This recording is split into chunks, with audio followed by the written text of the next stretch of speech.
Hello, and thank you for being here. My name is Mark Messinger, and you can find all of these recordings and resources at mylifetransitionsguide.com. If you've made it to episode 4, I want you to pause for just a moment and recognize something important. Hey, you're still here, and that matters because, when life breaks open through loss, illness, caregiving, or a sudden change in your life that you didn't choose, well, continuing to listen, reflect, and search for footing it's not nothing. You put in effort, and that's courage. And it's really enough for today. And, when life is predictable, we're going to talk a little bit about, maps. And when life is predictable, it's kind of like our life is a map. And we plan with maps. We set timelines. We make long-term plans for our life, and we assume tomorrow is going to behave just like yesterday. But, when life breaks, maps stop working because maps require certainty, and crisis destroys certainty. And that's why right now what you need isn't a map. It's a compass. A compass doesn't tell you how fast to move. It doesn't tell you where you'll end up. It just simply orients yourself so you don't keep walking in circles while you're exhausted. In episode 1, we talked about how life can break you and how survival doesn't feel dramatic. It feels quiet, disorienting, and heavy. In episode 2, we talked about the 4 life pillars: health, family, purpose, and finances, and how when even one pillar cracks, the whole structure feels unsafe. In episode 3, we talked about the pyramid. Survival's at the bottom, stability's in the middle, and significance is at the top. And how survival's not failure. It's a place you don't choose, but every one of us is eventually in our lifetime going to visit. And this episode brings all of that together because once you understand where you are, the real question becomes, what is one small step I can take without rushing that brings steadiness back again? The compass uses the same 4 pillars we've been working with all along: health, family, purpose, and finances. But instead of asking, hey, how do I fix my life? It asks a quieter, safer question. What is one small, attainable step that brings stability, not progress, today? And that distinction matters. In survival mode, progress is the wrong goal. The goal is stability. So what is the next step and what does it actually look like? A next step is not a leap. It's not reinventing yourself. It's not a decision that locks you into anything. A next step is just, maybe have one conversation with somebody, letting them know where you're at in your life. Maybe it's setting one boundary with somebody, setting up one appointment with somebody to help you, creating just one simple habit, or just writing one simple sentence down that's honest about you. It has to be small enough that your nervous system doesn't panic. It has to be clear enough that you can actually complete it. If a step creates urgency, pressure, or fear, it's not the right step for you. And I'm going to explain that right now. This is where the compass guide on my website comes in. It's on the second page of my mylifetransitionsguide.com. You're going to find an entire visual compass guide along with a downloadable worksheet designed to help you identify where you are and choose small, attainable steps that bring stability. But here's what those steps might look like when you're in survival mode. Your health. You're not going to be able to fix your health. You're really not even going to be able to optimize it, but maybe you can stabilize it by writing out some goals for yourself. Good examples of it are, saying to yourself something like, hey, I'm going to drink a full glass of water first thing in the morning as soon as I get up. Or I'm going to step outside for 2 minutes of sunlight. Or I'm going to go to bed 30 minutes earlier than I have been. These are signals to your nervous system. I'm not powerless. I took back some control. Other goals to set up for your family pillar. This pillar is about support. It is not about performance. And just simple goals you could set up there would be just telling one person, hey, I am not okay. Asking for help with one specific, simple task. For me, that was things like I didn't even know how to do laundry at 50 years old after I lost my wife, and asking for help with that or be taught. Or maybe for you, you just got to set one boundary that reduces emotional drain. There were several people in my life that I just had to eliminate. That's not weakness.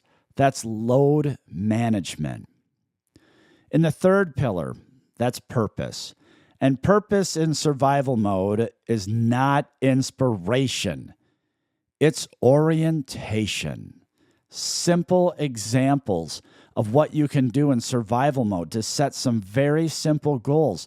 Just write one sentence answering what matters to you today. For me, that was, I have a servant's heart. Maybe narrow your focus to just getting one simple thing done in the next 24 hours. When I was taking care of my wife, it was simple as I'm going to give myself 15 minutes every day to go for a walk alone. Another example would be just, allowing yourself to realize that survival for right now, it's enough. I don't have to try to fix everything. Purpose doesn't need to feel big. It just needs to feel true. And the final pillar is finances. And this is where, overwhelm often spikes and clarity matters the most. A survival mode financial step is not about making decisions. Let me say that once again. It's not about making big decisions. It's just about gathering. And good examples of that is, collecting all your bank statements, your credit card statements, your bills, and your financial paperwork, even if they're just starting today. When they come in the mail, what you can then do is just one simple thing. Go grab a folder and just put everything, even the things that scare you, into one folder or one place. Don't organize it. Don't analyze it. Just gather it. That alone is a win, because chaos feels overwhelming when it's scattered all over your kitchen counter, in my case, my pool table in the basement after I had lost my wife, or wherever it may be. It becomes manageable when you contain it. One last thing that's really, really critical, that pause this, listen to it, hear it, because people always forget this part, but you will not get out of survival mode. You will not ever be successful in any way unless you hear this clearly. It's critical. If your goals stay in your head, they swirl, they grow heavier, and they absolutely keep you trapped in survival mode. When you write goals down, something changes. Your brain stops treating them like threats and starts treating them like steps. And that's why the compass guide is written. And that's why it's visual. And that's why it's downloadable on my website. Because clarity doesn't come from thinking harder. It comes from externalizing the chaos and writing it down. I want to circle back to myself for just a moment. When I was in survival mode after losing my wife, I didn't realize it right away. I thought I was okay, because I was functioning. But emotionally, I was standing in the center of that hurricane, not realizing the back half of that storm was just about to hit me, right square in the head. And when survival mode finally set in, just a couple of days after losing my wife, every day, I wasn't even living. I was just barely breathing. And that's when I used this compass for myself. And it's what became clear, painfully clear to me, that my health pillar is the first thing that I had to set small goals in. Not fitness, not discipline, just so I could take back just the smallest amount of control. So I set one simple rule. This is just what I did. I was going to take back the first 90 minutes of every day for myself.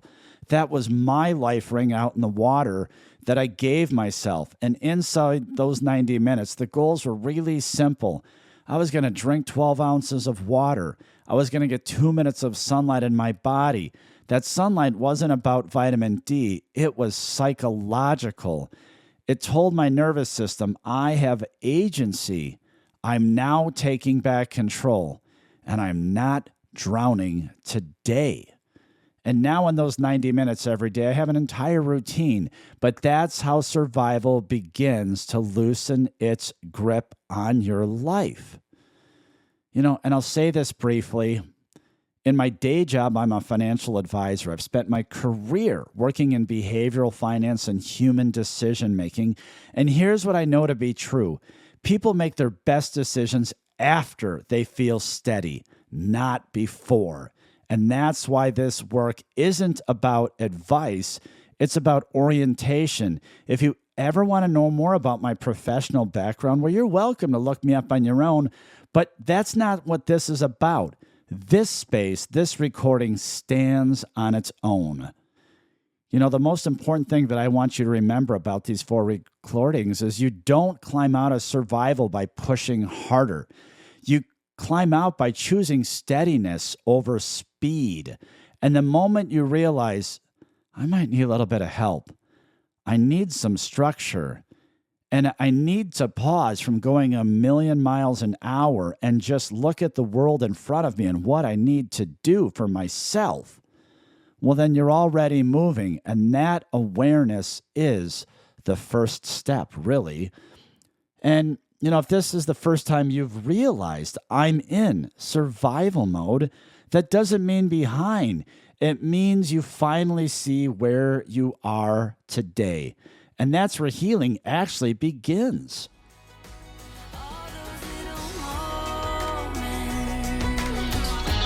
You can find the Compass Guide, the downloadable worksheet, and all of these recordings at mylifetransitionsguide.com. Wherever you are today, notice it, respect it, and take the next small step when it feels steady. It's a good life.